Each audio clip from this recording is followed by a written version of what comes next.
Cartels began with flimsy submarines that barely floated, yet they smuggled cocaine past patrols and changed the drug trade.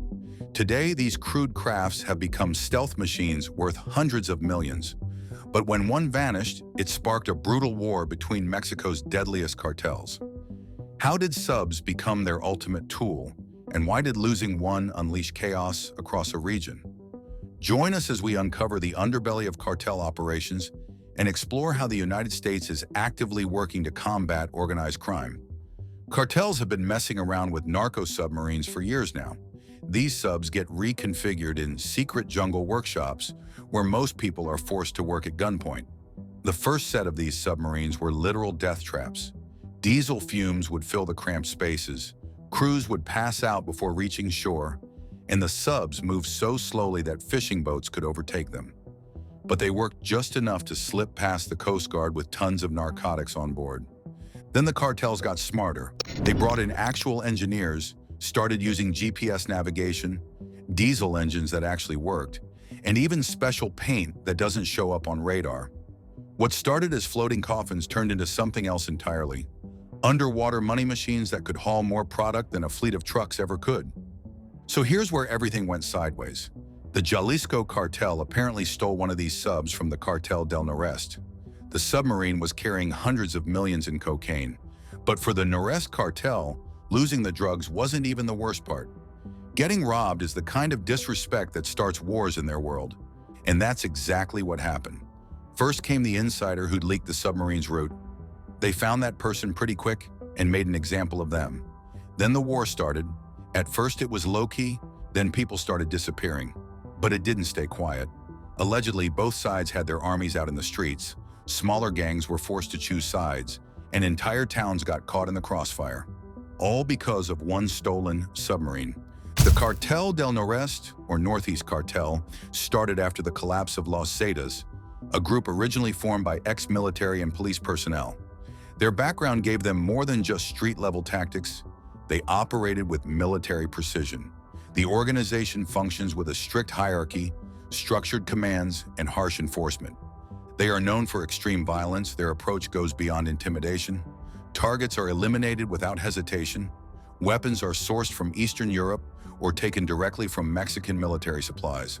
Their vehicles are heavily modified, armored plating, mounted firearms, and reinforced frames built for combat on the move. Now their rival, the Jalisco New Generation Cartel. A newer group, but just as lethal, possibly more calculated. Instead of relying purely on force, they've built their operations around tech. Teams include hackers, drone pilots, and digital specialists who monitor law enforcement movements in real time. They use encrypted communication and custom apps to coordinate drug shipments with precision. While other cartels lean on intimidation, Jalisco focuses on tactics. They've even released videos flaunting advanced weapons and high-end gear, designed to intimidate opponents and attract recruits. The conflict was not limited to land. Both cartels have been linked to the use of custom-made submarines, often called narco subs.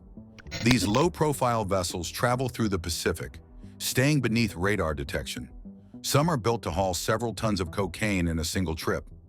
Crews are trained to operate them, and when authorities close in, the subs are frequently abandoned at sea. Escape plans are usually in place, sometimes involving jet skis or small boats stashed nearby for quick getaways. Smuggling routes have evolved into highly organized networks, often described as drug superhighways. Cartels transport illegal goods using modified trucks, compact aircraft, and underground tunnels that cross borders. Decoy convoys and standard shipping containers are also part of the strategy. GPS tracking and forged documents keep the system running smoothly, resembling legitimate logistics operations. Some groups even produce fake invoices and customs forms to mirror standard import procedures. The cargo, however, carries a far more dangerous impact. The first clash between the cartels escalated after a major drug shipment disappeared. Investigators point to the Jalisco New Generation Cartel, which reportedly intercepted a large load belonging to the Cartel del Noreste. The cargo, valued in the tens of millions, vanished without a trace. For the Cartel del Noreste, the loss wasn't just financial. In cartel dynamics, stealing from another group is seen as a serious offense. Retaliation isn't optional, it's part of the code. The theft wasn't random, it came from inside. Sources indicate that someone within the Cartel del Noreste leaked the location of the shipment. A leaked government memo added another layer to the story. The document, allegedly from inside Mexico's administration, indicated that officials were aware of rising tensions between the cartels but chose not to intervene. It even suggested that some saw the conflict as an opportunity for mutual destruction. The president dismissed the memo as fake. However, unnamed law enforcement sources claimed it was authentic. If accurate, the violence may have been deliberately ignored or potentially allowed to escalate by design. Once the fighting escalated, allegiances changed quickly.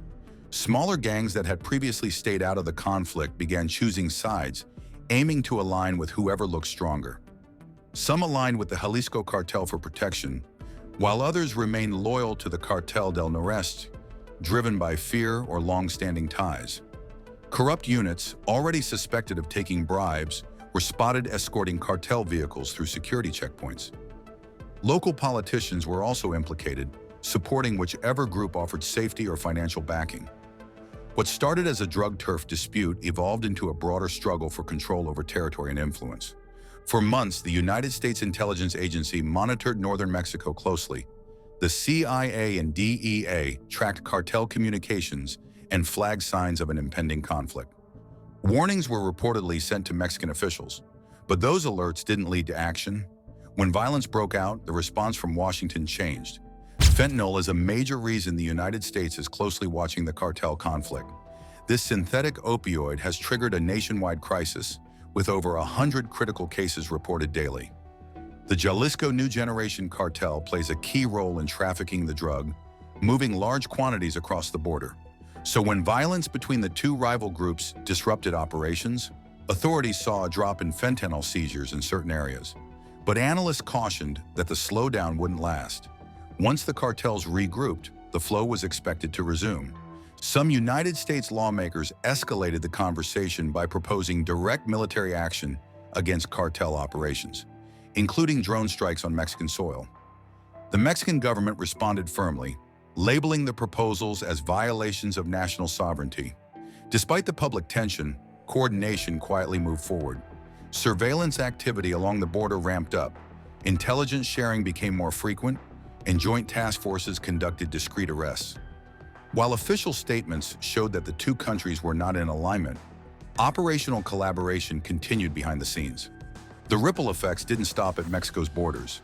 Cartels in Colombia and Venezuela watched closely, ready to expand if a major Mexican group lost ground. In Central America, governments in places like Guatemala and Honduras prepared for the possibility of violence crossing into their territory.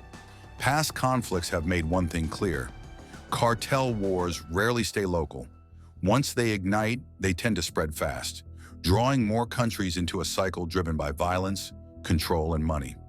Decades ago, Mexican cartels began testing strange, homemade submarines that looked nothing like the conventional vessels. These early narco subs were semi-submersible and typically constructed from fiberglass, offering poor ventilation and limited space for comfort. They were slow and often broke down at sea, yet they served a vital purpose. They were cheap to make, easy to abandon when necessary, and despite their many flaws, they managed to move hundreds of kilograms of cocaine past patrols without being noticed. As time passed, cartel engineers improved their designs. What began as clumsy prototypes evolved into advanced machines capable of traveling thousands of miles beneath the radar.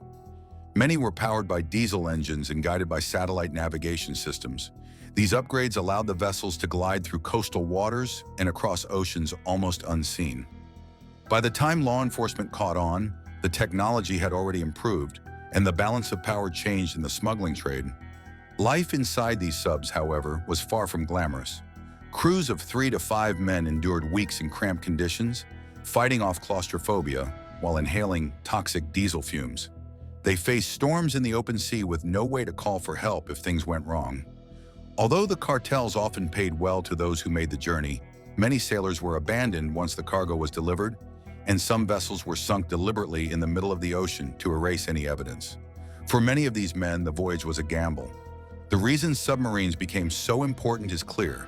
A single vessel could carry several tons of cocaine in one trip, making it far more efficient than moving small loads through trucks or drug mules at the border. This new method gave cartels direct access to the United States and even European markets, creating smuggling channels that were faster and harder to detect. Whoever controlled the submarine operations held the ultimate card in the war, and this power was enough to start fights that shook entire regions. Military and narco submarines follow completely opposite design approaches. Naval engineers build submarines to keep crews alive for months at sea. Each critical system gets backup systems, then backups for the backups. These boats need to work perfectly whether cruising under Arctic ice or patrolling tropical waters. The hull calculations alone involve complex math to handle pressure that would crush a car like a soda can. Life support systems filter air, make fresh water, and manage waste for over 100 people. Nuclear reactors or advanced diesel engines move these massive machines through the water. Drug smugglers think about submarines differently. They want something cheap that moves drugs from point A to point B without getting caught. Safety comes second to avoiding detection. Most narco subs get built once, used once, then abandoned or scuttled. The builders use whatever materials they can find. Fiberglass, plywood, basic engines from fishing boats, no backup systems, no redundancy, just enough equipment to make the trip. If something breaks during the voyage, the crew better hope they can fix it with duct tape and prayers. This difference shows up in every part of the boats. Military submarines have multiple ways to surface in emergencies. Narco subs might have one ballast system that either works or doesn't. Navy crews train for years on safety procedures. Drug runners often learn how to operate their submarine during the actual smuggling run. The construction process tells the whole story. Military shipyards use precision tools, computer modeling, and years of testing.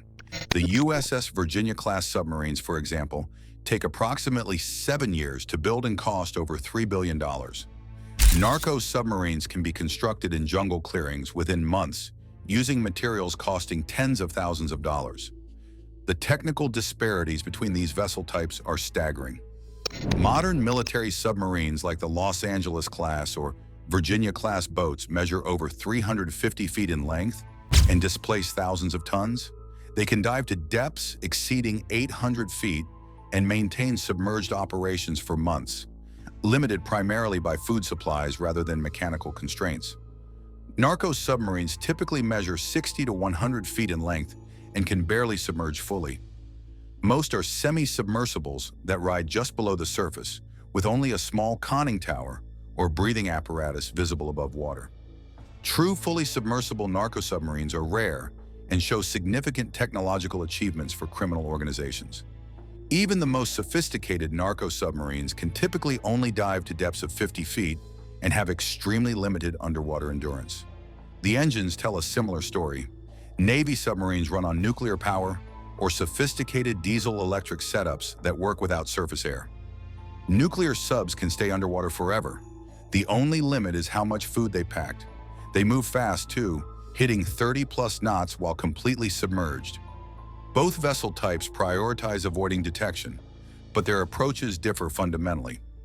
Military submarines employ sophisticated stealth technology, including anechoic hull coatings that absorb sonar pings, advanced noise dampening systems, and carefully designed hull shapes to minimize acoustic signatures. Modern military submarines are among the quietest machines ever built, capable of operating undetected even in heavily monitored waters. Narco submarines achieve stealth through simplicity and expendability. Their small size, low profile, and basic construction materials make them difficult to detect using conventional radar or sonar. They exploit the vast emptiness of the ocean and the limitations of maritime patrol capabilities. Most narco submarines are painted blue or gray to blend with ocean colors and ride low in the water to minimize visual detection. The detection challenge for law enforcement is significant. The ocean covers over 70% of Earth's surface, and even with satellite surveillance, aircraft patrols, and naval vessels, the probability of intercepting any single narco submarine is relatively low. This mathematical reality drives the continued use of these vessels, despite their obvious limitations. Narco submarines typically rely on basic GPS systems when surfaced and simple compass navigation when submerged. Communication is minimal and often limited to prearranged signals or basic radio contact.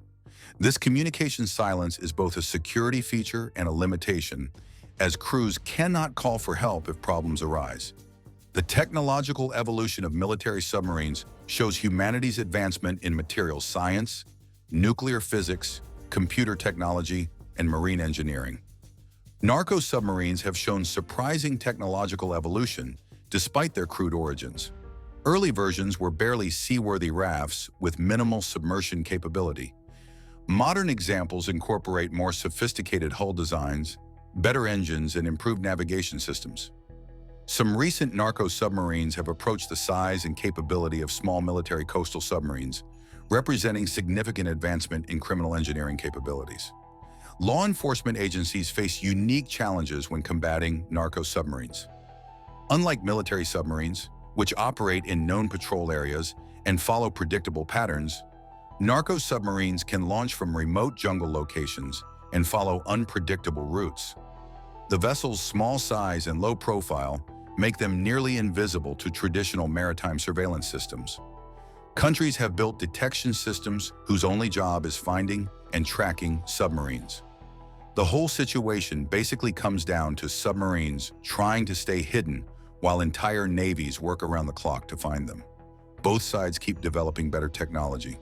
Submarines get quieter, detection systems get more sensitive, and the cycle continues. For months, American intelligence had been tracking cartel operations and getting more worried about what they were seeing. The Central Intelligence Agency's drones were flying over huge stretches of ocean, spotting boats that didn't show up in any official shipping records. Meanwhile, the Drug Enforcement Administration was trying to map out where these submarines might be traveling, basically trying to figure out the invisible routes cartels use to move drugs north.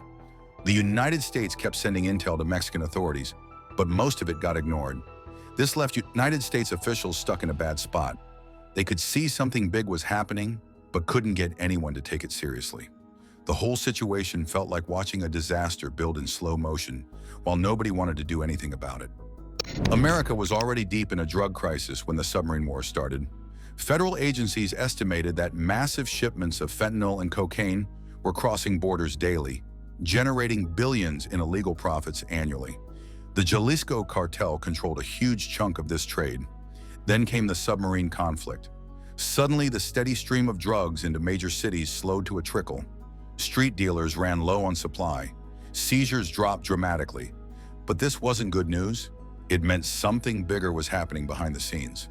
The cartels had discovered submarines could move more product than traditional smuggling routes.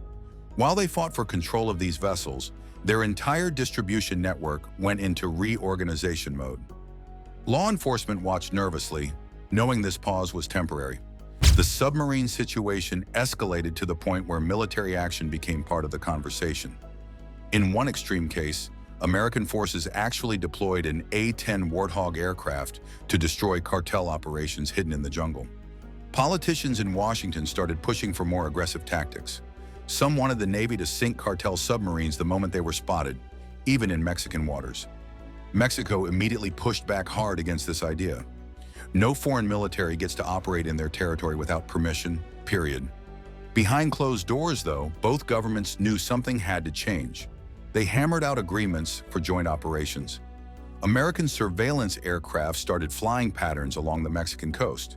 Naval vessels from both countries began coordinating patrols. The cooperation happened quietly, away from the public arguments. The entire focus shifted at this point. Intelligence agencies weren't just worried about drug shipments anymore. If cartels had submarines capable of moving cocaine, those same vessels could transport weapons, explosives, or other dangerous cargo.